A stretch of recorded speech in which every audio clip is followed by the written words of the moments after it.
Hello, welcome to Left to Their Own Devices. I'm Kate Meyer. I'm one of the 8 MLTI ambassadors working for the Department of Education in a 2-year position.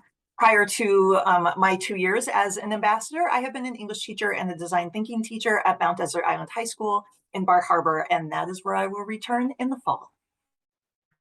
And I'm Jonathan Warner, another of the ambassadors, and also in my 2nd year. I will return to Cape Elizabeth Middle School, where I have been the tech integrator prior to and after my work as a MLTI 2.0 ambassador. As ambassadors, we focus on 3 areas of work, the first of which is our topic for today, digital citizenship. That includes information literacy, rights and responsibilities, and safety and security. Then we look at technology integration, including selection of digital tools, application and use of those tools, and implementation models. And finally, digital instructional design. We help support student engagement, remote and hybrid learning, and synchronous and asynchronous learning opportunities. If you'd like to continue today's conversation or would like support in any of those 3 areas, please don't hesitate to reach out and let us know. I want to look for a second at Kevin Honeycutt's brilliant synopsis of the problem that Kate and I hope to address today. But I bring him up because he introduced me to a practice that I try to incorporate every time I present. And that's called SIDKY, or something I didn't know yesterday. His goal in beginning every presentation this way is to remind his audience that while he's an informed player, he is not an irrefutable expert. He has, as he says, always learned something yesterday. And to that end, as Kate and I talk today, please keep in mind that our intent is to share what we've learned and come to believe, but that we also welcome your questions and challenges. In that same vein, we want to be clear that we are not speaking for DOE or as MLTI's experts, but as classroom teachers, disseminating information we think is critical to any conversations about educational technology. So, what did I learn yesterday? I already knew that Frances Haugen, the Facebook whistleblower, has been instrumental in launching Issue One's Council for Responsible Social Media project. But I did not know the range of people who also sit on the council with her. Most notable to me was the diversity of political backgrounds and the presence of stakeholders like Dr. Joel Burville. Dr. Burville has made it his business to fight the spread of medical disinformation by utilizing the power of social media to reach young people across the country. Here are 2 examples of the kinds of posts you'll find on his Twitter and TikTok accounts. In this first, he's really excited and surprised to see just how much influence his work has had. And here in the second, he's offering really a very accessible and hilarious, we think, opportunity to use the platform itself to celebrate one of his victories, which was that one of his posts got a person of color who had a mole to look at that mole with their dermatologist and discover it actually wasn't a mole at all, but the beginning of melanoma. So he uses this fantastic and very short piece to celebrate that fact.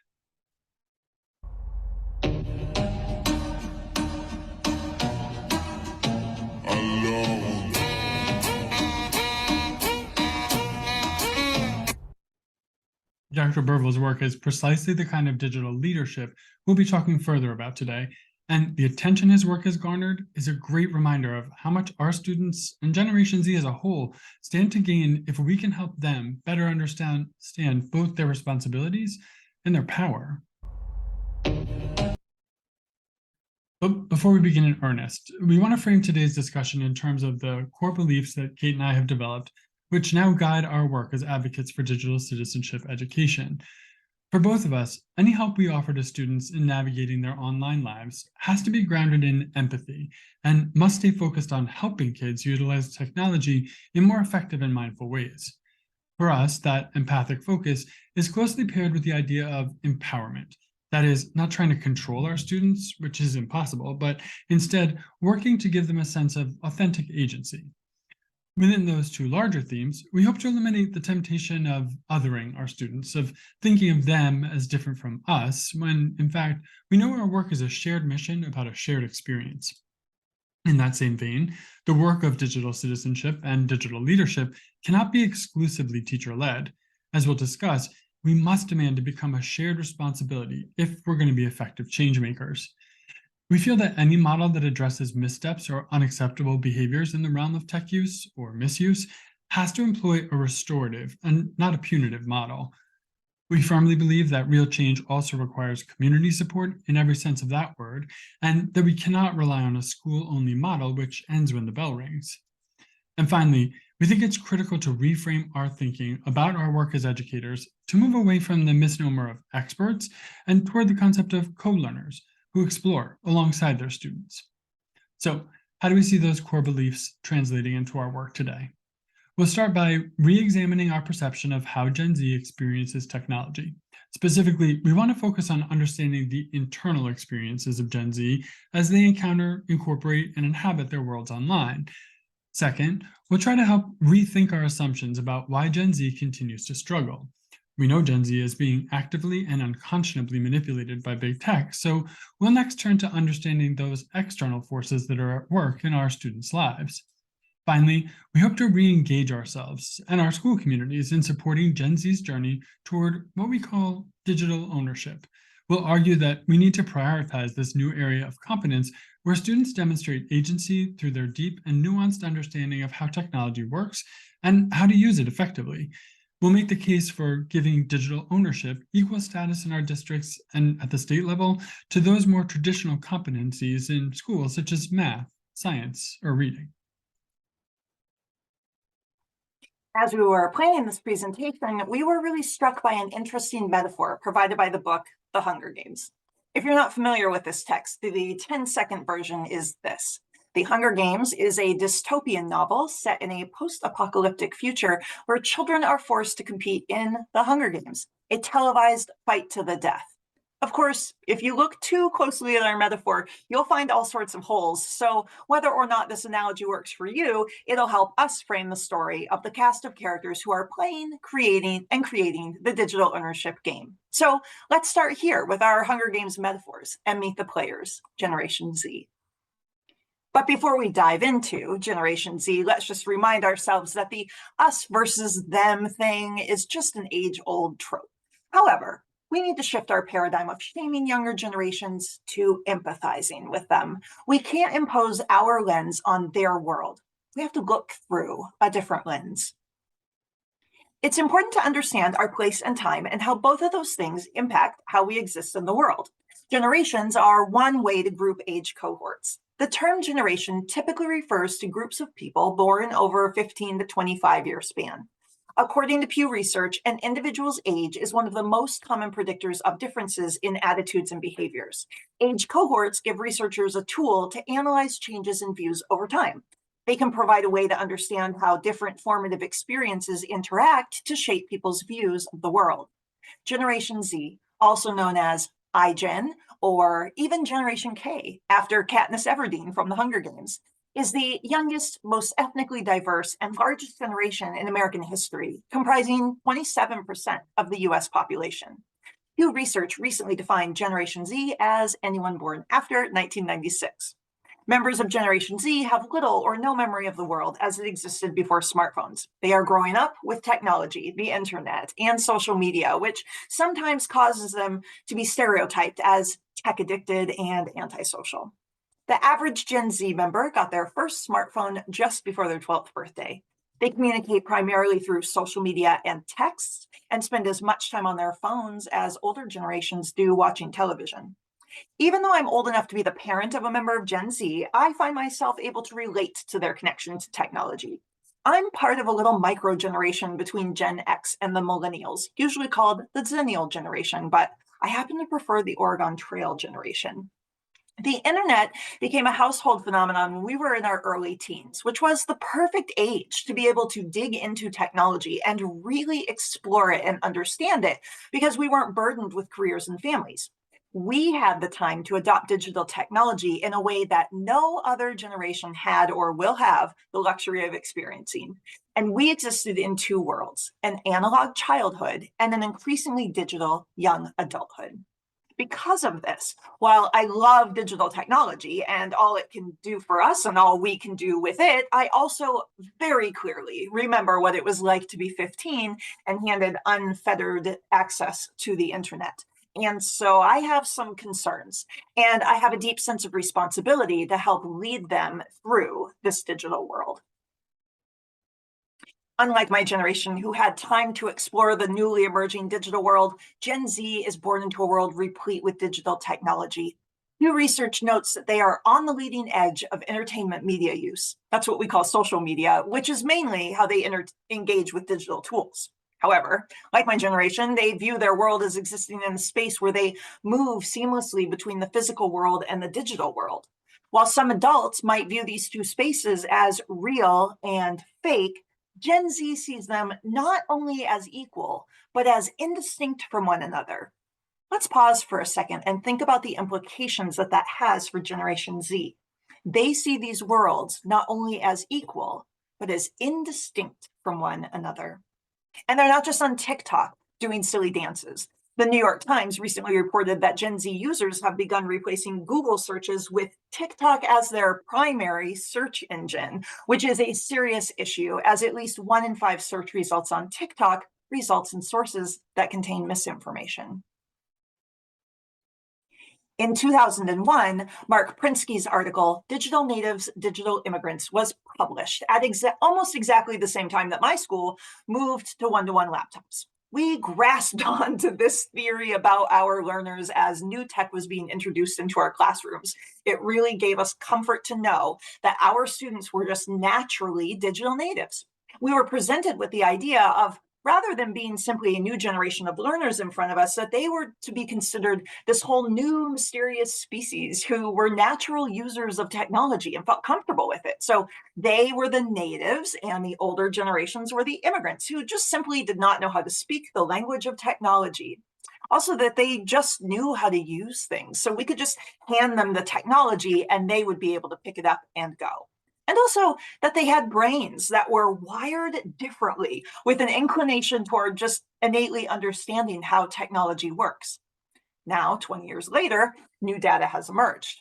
Further study shows that differences in how people engage with digital technology is more of a predictor than people being digital natives than simply the generation to which they belong.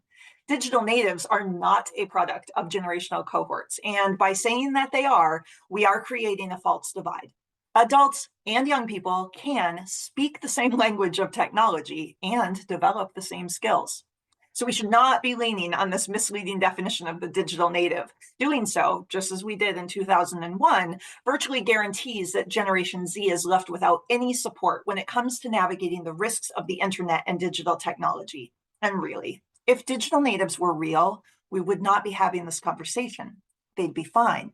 They'd naturally understand how to see scams and bad actors. They would know how to stop cyberbullies and how to use digital tools to advance issues that are important to them.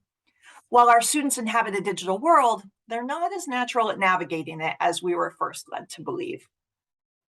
As Jonathan and I continued to talk about this, we increasingly came to see the digital world that Gen Z inhabits as a digital wilderness. This is where teenagers who are between the ages of 13 and 18 spend 9 hours a day consuming entertainment media, and where tweens who are between the ages of 8 and 12 spend an average of 6 hours a day. And that's not including time spent using media for school or homework. This is up 17% since the start of the pandemic. That's more time online in the digital wilderness than spent with teachers, parents, and other adults, with access to the world's information.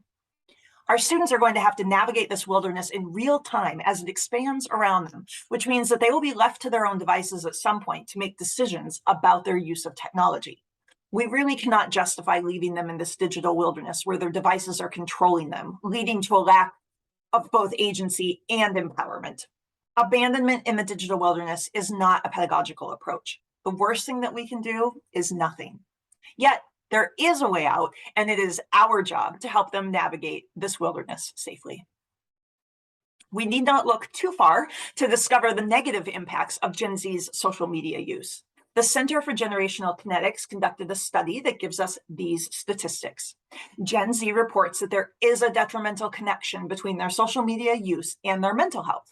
From their personal happiness to their self-esteem, it's all under fire. It is our responsibility to join together and empower them while they develop their skills in order to be able to navigate this digital world that they live in with a sense of confidence and empowerment. As Kate would be the first to say, no amount of analysis of the data or even boundless empathy for teens' experiences is going to replace hearing directly from Gen Z about what it's like for them to be left to fend for themselves. So, as you watch this short video and hear about the wilderness directly from the players, we'd like you to think about how these stories resonate with you in terms of their ability to capture the experiences of your students, your own children, yourself, your colleagues, your friends, etc.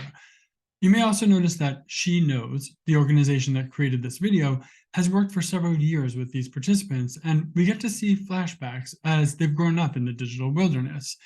As we listen, remember that these students are reporting in terms of their time spent on tech prior to the 17% increase post-COVID that Kate just mentioned. Do you feel addicted to technology? Yeah. Yes. I could stop if I wanted to, but I don't want to.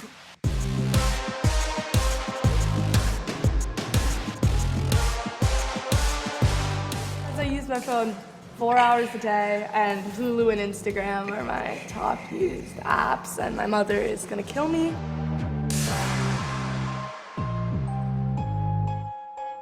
This week was 5 hours. I use my phone for 6 hours a day. On an average per day on like a weekend, I'd spend 2 hours on my iPad and 3 hours on VR. I play video games, I watch YouTube. Weekly total is 45 hours and 26 minutes. 44 hours and 3 minutes. 52 hours and 20 minutes. And my most used apps are TikTok and YouTube. How long on TikTok? 16 hours and 20 minutes, and on YouTube 6 hours and 30 minutes.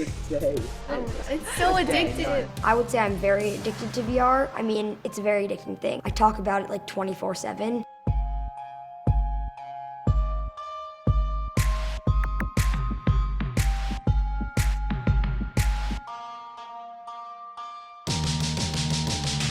I've had one of those nights where I'm just like, I need my phone. I need it, I need it, I need it. So I constructed myself this. It's my fake phone. It only has one app, and the app is Grey's Anatomy. So I've just been watching a bunch of Grey's Anatomy on my phone.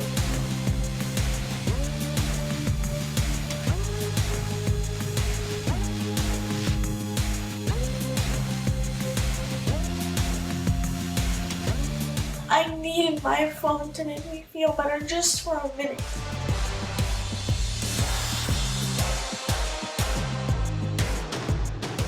I go down the YouTube rabbit hole a lot, where you just like video and video and video. I don't stay away from it, I embrace it. I'll just like find myself spending more and more time on TikTok, usually at like 2 a.m. There's no other way to like entertain myself. Like if Yeah. I'm bored, then it's just like, oh, well, my YouTube. phone's there, so. Yeah.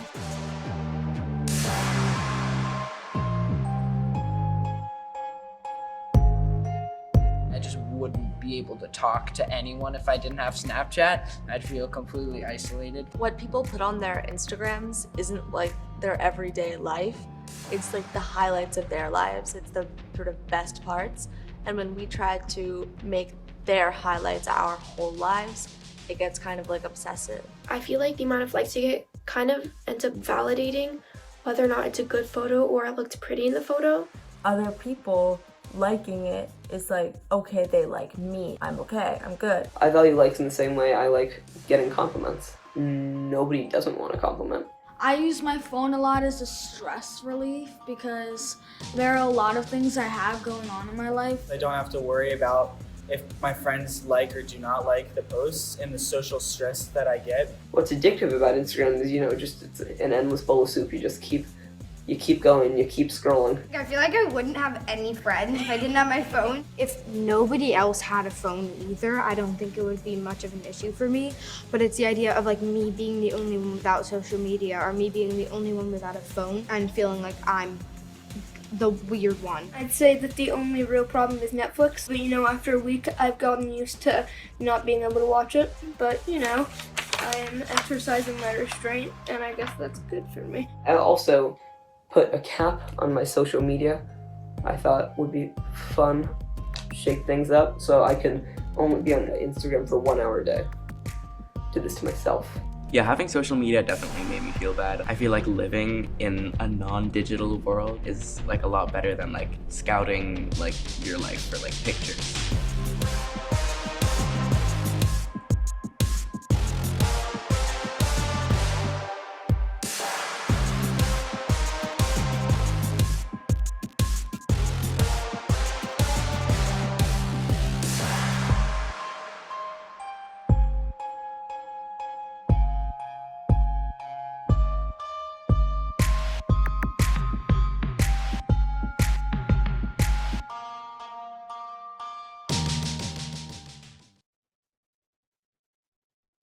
I do not know how many times we've watched that video, and every time Henry gets me, the young man who says, I just need my phone. Whew. 2 quick observations before we move on. First, we found that using video to share teen experiences works really well in the classroom because it depersonalizes the experiences and steers clear of the potential pitfall of getting stuck on individual stories in your own classrooms instead of focusing on the larger issues. Having said that, when we shared this video with a group of teachers at MDI High School, one of them observed that the homogeneity of this experience described by these particular teens could be misleading. For example, it omits a narrative from a Gen Z gamer, something we'll talk more about in just a little bit. As we said, we wanted to begin by looking at the internal experience of Gen Z. But if we can identify and name the external forces that are at work, we may begin to better understand something our students may not, that this wilderness governing Gen Z's online lives is anything but an organically evolved landscape. It is instead an arena in which our students, and all of us for that matter, are constantly unwitting players. And here's where we come back to our Hunger Games analogy. Like Katniss, Gen Z is relentlessly subjected to the meticulously orchestrated experiments of big tech. So to extend the metaphor, those forces are the game makers, the ones who write the rules and craft the landscape. And as Gen Z stumbles and gropes, and as we all do, our missteps are being scrutinized. Then, and this happens at the granular level of the individual user at that particular time on that particular day, each choice we make determines algorithmically where big tech is going to plant what I think of as the next landmine. Adam Alter, author of Irresistible, The Rise of Addictive Technology and the Business of Keeping Us Hooked, describes big tech's manipulation as a kind of weaponization of apps and games. As he explains, the game makers run thousands of tests with millions of users to learn which tweaks work and which ones don't, which background colors, fonts, and audio tones maximize engagement and minimize frustration. As an experience evolves, it becomes an irresistible, even weaponized version of the experience it once was. So what does that look like on the ground for us as consumers? Let's take a look at those Gen Z gamers for a second and at the physiological manipulation that takes place. So here's an image shared online by a young man who's just won Fortnite, what the game calls Victory Royale. You'll notice that on his smartwatch, it tells us that he has 167 beats per minute, and then a minute ago, it was 174 beats per minute. And this has happened while he is sitting still. The algorithms, the code is so well written that the dopamine that he gets flooded with is taking his heartbeat up to this rate. And he thinks it's funny. He's not seeing it in the context, at least that I do, of just how disturbing that is. Let's talk for a second about the way that we have social media being gamified. So here we're looking at a streak. You may notice that the content is a ceiling fan, and I've seen a lot of other thrilling things like a sock, my floor, my carpet. It isn't about the content, it's about the streak itself. And what ends up happening is our students start abandoning their common sense because big tech is rewarding their lizard brains for doing so and valuing the streak over their privacy. They end up handing their phones to friends and saying, can you keep my streak going while I'm away at camp and I'm not going to have service? And some really bad things can happen when you're making those kinds of decisions. So it ends up preying on our weaknesses, and we end up just subjected to things that we don't even realize are happening. And finally, we have this concept of confirmation bias. It ends up shaping our worldview. We have this misimpression that what ends up in our feed is actually, information that's being put out to everyone, but that's not the case at all. What you're going to find is something that agrees with something you already think because you're most likely to click on it. And that kind of manipulation is exactly what's creating this really polarized sensibility because we're not getting balanced information. We're getting whatever confirms what we already believe. Even though the news is filled with stories from whistleblowers, we forget in the moment how we're all being manipulated. So let's look at one specific example as a reminder, and one definitely worthy of a discussion with students. The publicly stated mission of TikTok is to inspire creativity and bring joy. However, TikTok's internal memo from 2021 overtly stated that the mission of the company is to increase DAU, or daily active users.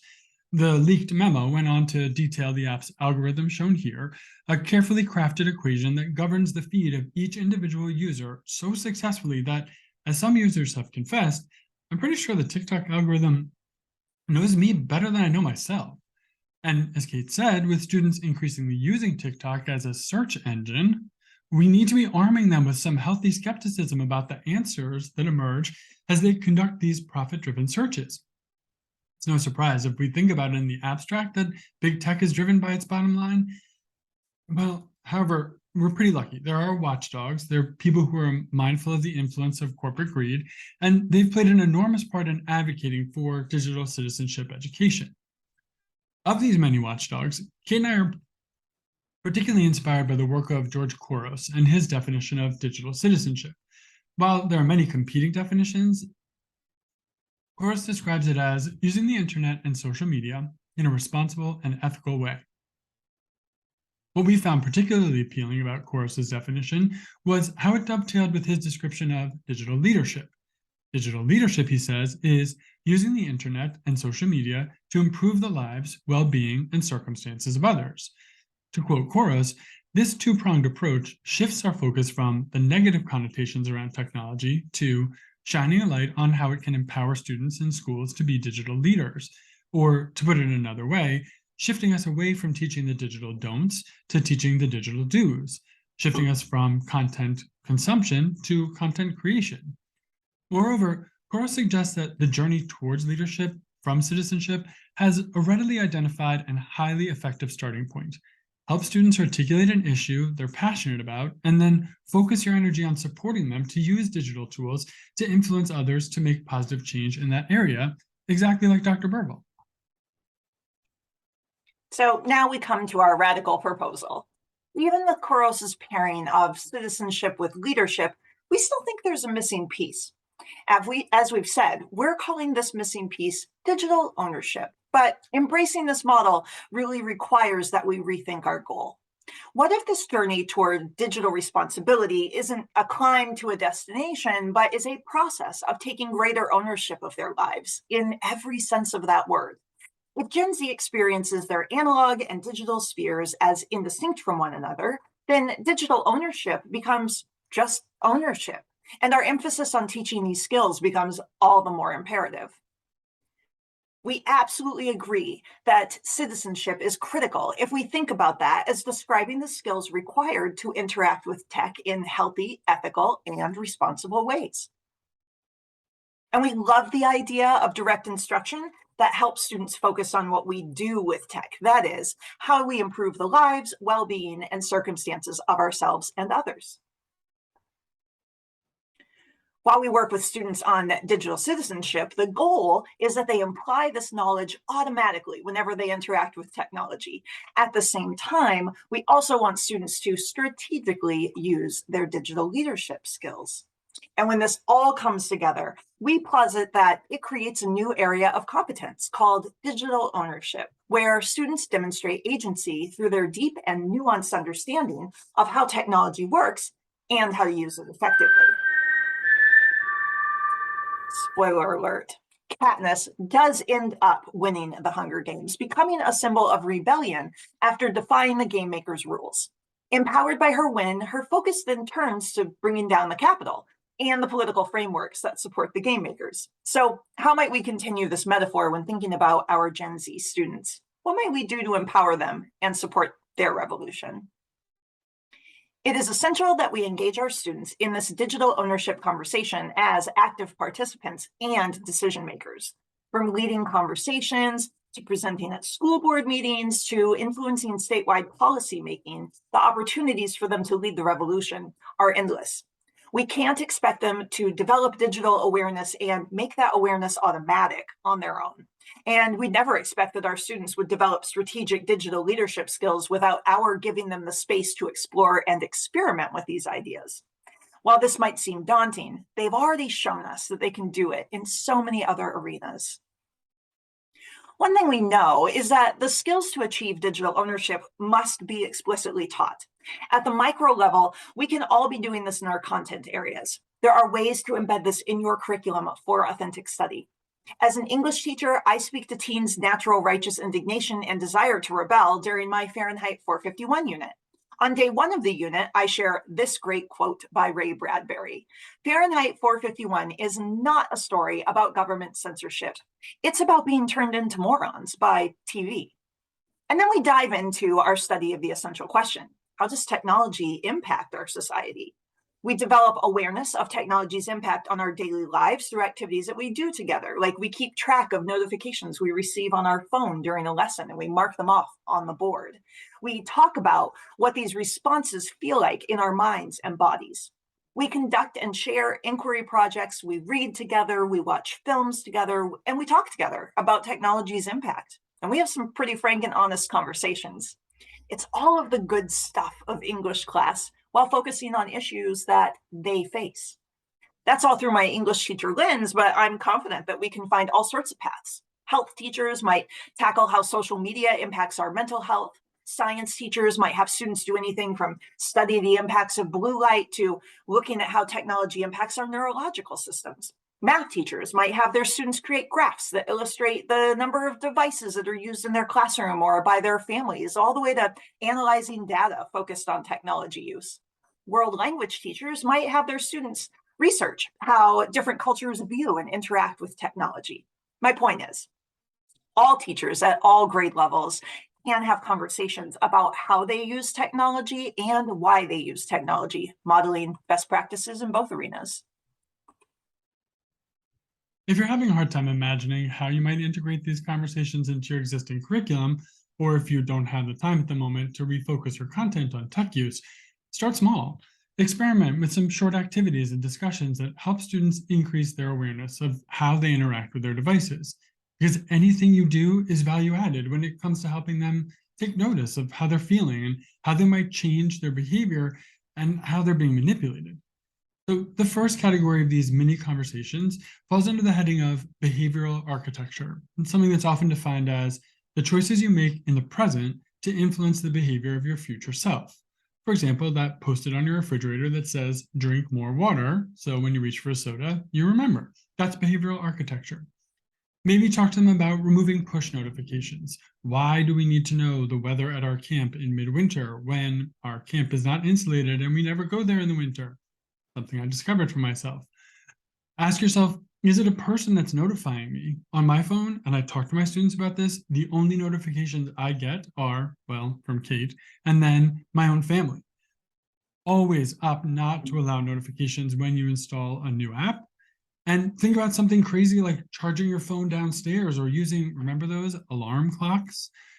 Organize and participate in a screen-free event, something like what the people did in the She Knows video. This book, Tech Sabbaths, is great. It's about how a family experiences one day off a week and how transformative it is without technology on that one day for the whole rest of their life. Or use screen-free Saturdays or a screen-free week, which this year is celebrated on May 1st through 8th. Something that allows for an opportunity for a larger group of people to engage in it, so that people like that young woman who said, I feel like I wouldn't be cool if I didn't have my device because everyone else has them, have a kind of community, a sense of, ownership together of what's happening. Finally, maybe think about ways that all family members can follow those same rules. We'll offer in a little bit some resources that come from Common Sense Education to support this, but having those conversations at home is invaluable in terms of changing student behavior. And you don't need to be responsible, as we said at the beginning, for everything that they're doing. You need to engage the community to have those conversations more meaningfully.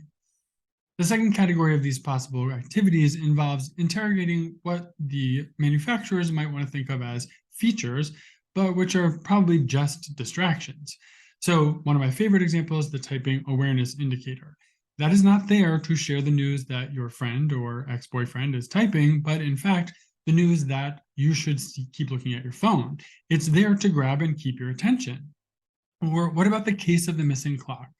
Take a look at apps that allow you to see the clock, like this New York Times gaming app in the upper left-hand corner, versus seemingly very similar Sudoku, where the clock has disappeared because the code has been written to make it disappear, so you lose track of time.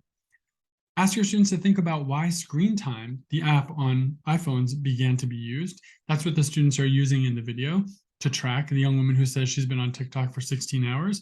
It was created because of a $2 billion investment by, go for these people, California teachers who had an enormous investment in Apple. They took out a full page ad saying, you need to do something about this. It is not acceptable to have no way to track your time. And so Screen Time became the response. It wasn't a part of the industry's voluntary effort. It was something being done because of external pressure. And finally, maybe this pretty simple question, just ask whether or not a particular feature is humane or addictive.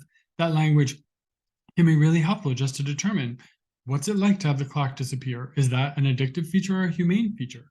Clearly it's an addictive one, and getting them to notice that in a lot of different areas can be really helpful because there's a lot of places where it comes up.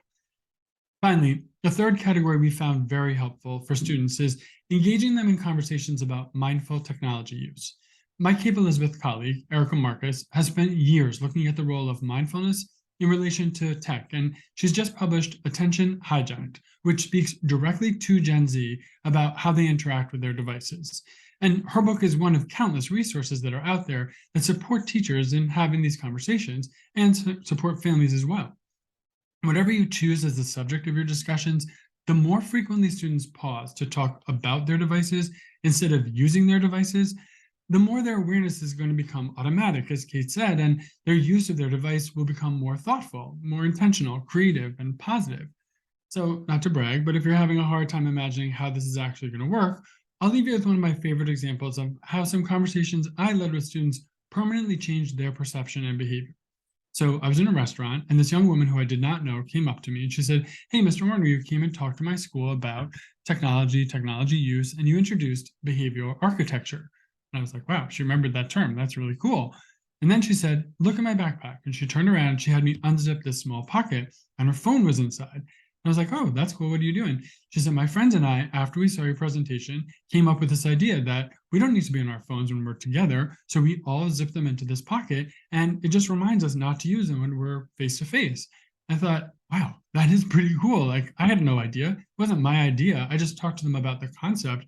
They came up with it. And if we go back to Kate's observation about the righteous indignation of teenagers, Kate and I joke that there is seriously no more intense power in the universe than that righteous indignation. So when you get them thinking about it, they want to take on this opportunity to figure out how to respond.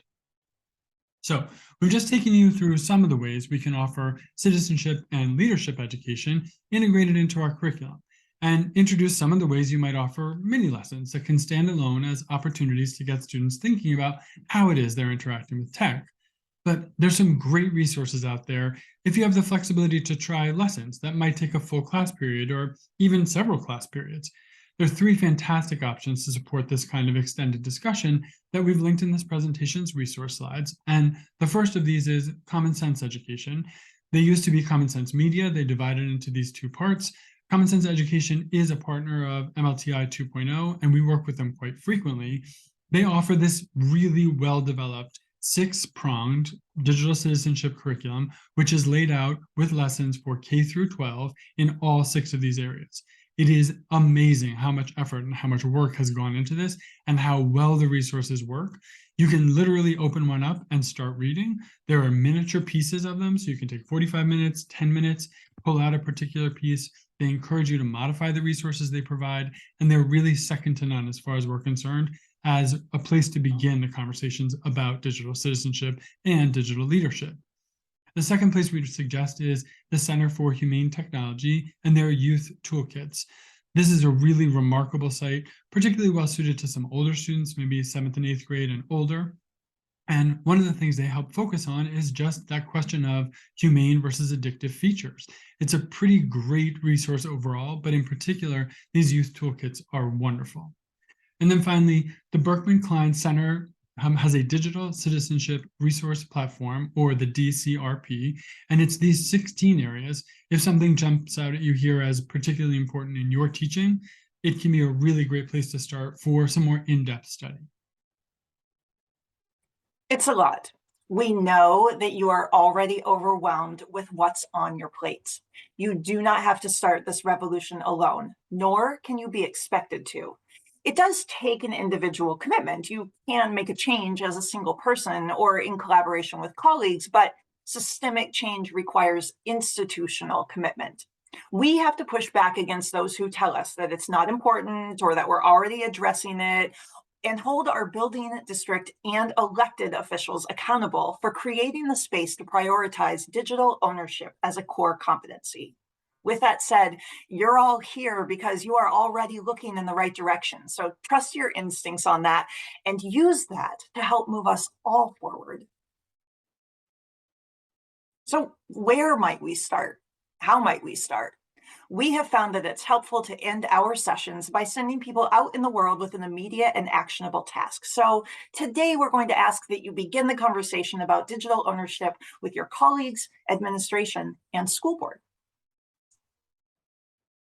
We've created a set of digital protest signs with prompt questions that might help you begin these conversations. As we go through them together, we'd love for you to take pictures of the ones that strike you and then text or email them to your stakeholders as a way to open up the dialogue and to remind yourself of some of the key points that we've discussed today. We'll pause for a second while you pull out your phones or get ready to grab some screenshots, and we'll pull up today's slides and go through them together.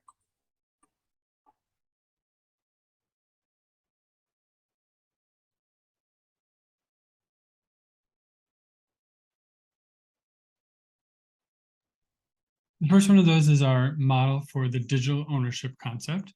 And as you look at that, maybe one worth sharing, giving you sort of this concept of citizenship being what we know about technology and leadership being what we do with technology. What would you think of treating digital ownership as a new competency like literacy or computation?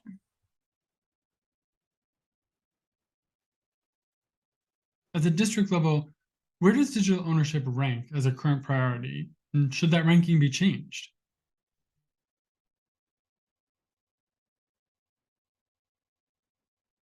In terms of classroom priorities, where does digital ownership currently stand? Is that where it belongs?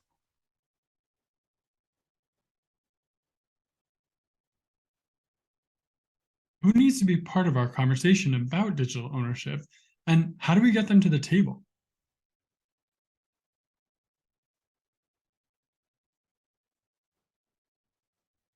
If we agree that digital ownership needs to be a higher priority, what does step one look like for us?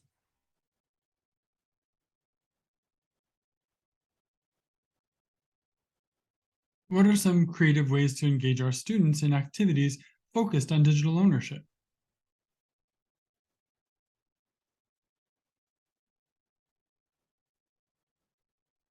What are some creative ways to bring our students into policy discussions about digital ownership?